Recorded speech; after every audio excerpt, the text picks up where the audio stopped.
Hello hi नमस्कार दर्शक बंधु मु विजय आपण मानक स्वागत करुँची आपण YouTube channel Odisha job information को। तो दर्शक बंधु आपण माने जानिथिबे दीपावली रे बहुत सारा उपहार आपण मानकु दे जाउची। दीपावली रे बहुत सारा सामग्री रे बहुत दरदाम कमिबा को जाउची। आगो को दीपावली आउची एक जो आमर दीपावली उत्सव रे विभिन्न प्रकार सरकार तरफ योजना आसूची, विभिन्न प्रकार सरकार को प्रोत्साहन मिलूची।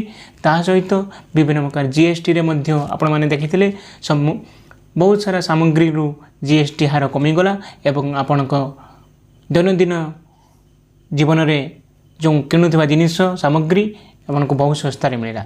सेहीपरि आगो को दीपावली आउची, दीपावली रे आपणकर सुना रेट कमिबार संभावना रही कि नहीं।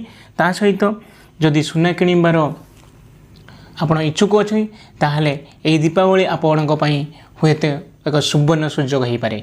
कारण आपण मैंने जानी सुनार रेट दिन को दिन बहुत मात्रा बढ़ी चली। आपण मानक एक डाटा देखेबी केते परसेंट केमती कौन बढ़ुची एवं केमिति केते परसेंट एई ईयर रे बढ़िलानी ता डाटा मध्य मु देखेबी। जो आगो को जो दीपावली अच्छी आपण को जदि आपण बाहागर किंबा कौनसी उत्सव पर आपंकर सुना दरकार ताहले एई दीपावली रे आपण किणी नियंतु। कहीं परवर्ती समय एत मात्रा सुनार रेट बढ़िया जाऊँगी जहाँ आपण आकलन करें ना।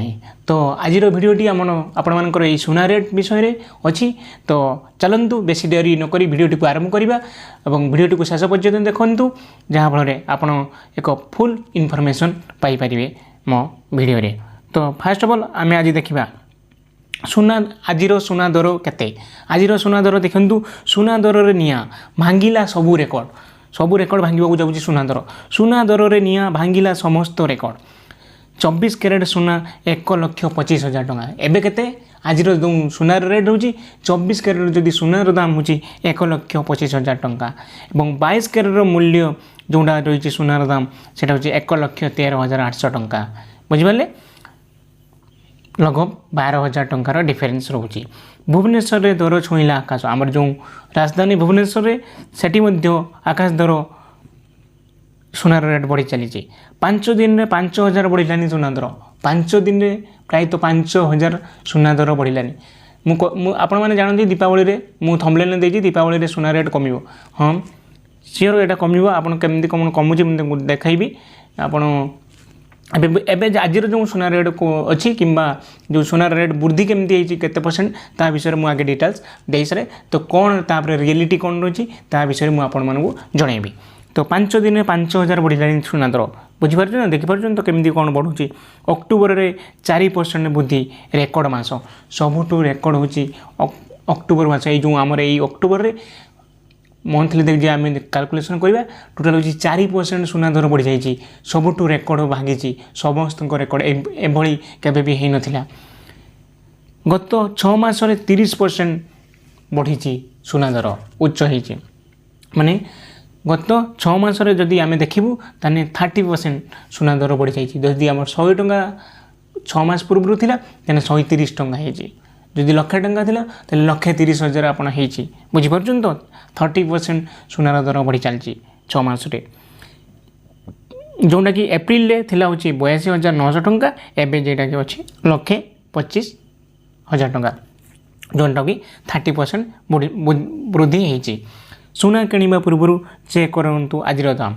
जो आज दाम अच्छी यहाँ हूँ सुनार दर केमी कौन बढ़ी चली मुझे अलरेडी बुझी सारी। एवं चलते डिस्कसन करवा आपण केबे सुना किणवे सुना केबे किणवे जहाँफल आप लाभवान हे। आपड़ तो देखी सारे गोटे दिन में केमती सुना 5 दिन में 5,000 टंका बढ़ला। आमर अक्टोबर मसने केवल अक्टोबर मस 4% बढ़ी सबुठू अधिक जो सुनार रेट यही मसने ही बढ़ी। आउ 6 मास 30% सुनार रेट बढ़ी चलती। यही सुनार रेट आगक बढ़ी चलो किंतु आपण मैंने जानती आगक आप पार्वण आसूची दीपावली जो थे आपण को किसी राहत मिल आपण को सुनार रेट कमिबो निश्चय कमिबो। आपण माने जदि जो माने भी किनिबा को चाहूछनी ताहाले मु गोटे एक सजेशन दूची यही दीपावली रे आपण माने सुना रेट किनि नियंतु।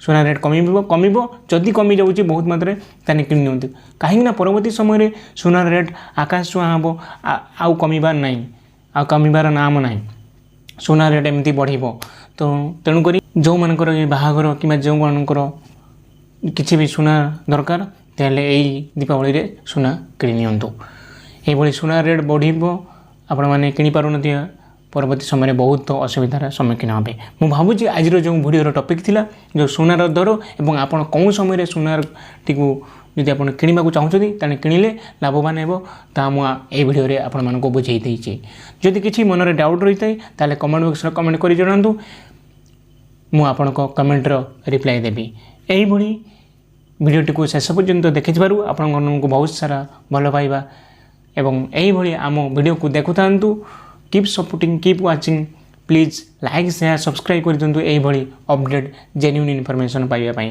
तो एत पर्यंत भिडियोटी को देखि बहुत सारा भल पाइबा देइथबारु आपण मानक बहुत सारा धन्यवाद थैंक यू जय जगन्नाथ रहुची।